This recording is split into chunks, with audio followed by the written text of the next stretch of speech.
Hi friends, welcome back on Deep Matrix. In today's video, we see about how to convert the open loop transfer function into closed loop transfer function. Without any further ado, let's move to the demo. At first, I am going to define the numerator, that is 7 and minus 23. These values are the coefficient values of the polynomial. Next, denominator as 1, minus 7 and 10. So we use the variable g to indicate the open loop transfer function.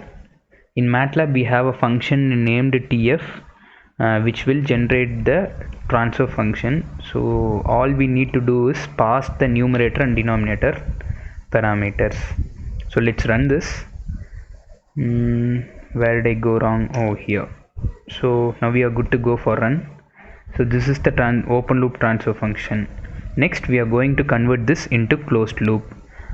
We all know the formula of converting open loop transfer function g to closed loop is g divided by 1 plus g multiplied by h, whereas h is the closed loop transfer function, closed loop gain. Will give h as 4. So now closed loop CLS equal to g divided by 1 plus g multiplied by h. So this is the formula. So now we run this. So this is the closed loop transfer function CLS, but as you can see, this is a huge one. This is because we haven't cancelled the common terms that is present on both numerator and denominator. So the next question is how we are going to do so. So no worries, in MATLAB we have a special command called zpk command in order to extract the small factors present on numerator denominator with gain. We'll see zpk values equal to zpk of CLS. We need to pass this closed loop transfer function.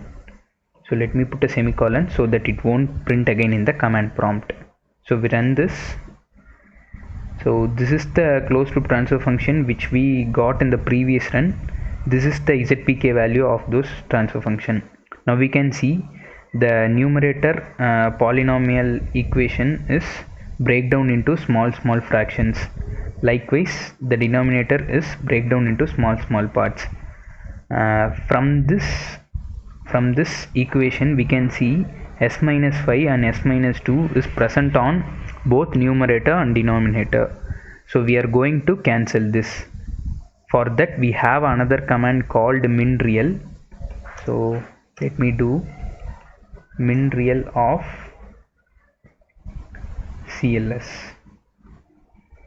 So we'll run this. After the run we can see the final transfer function. So this is the final closed loop transfer function having no common factors on both numerator and denominator. So this is one way of converting open loop transfer function into closed loop function. We also have another way which will not be complicated like this.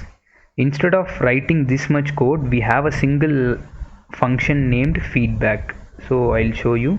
So this is that function. After defining the transfer function itself, you can use the function named feedback. The input parameters are the open loop transfer function comma gain value.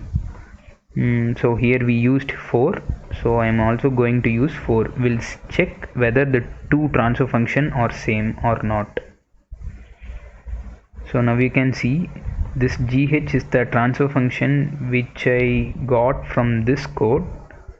Now sysj is the transfer function which I got in the current code.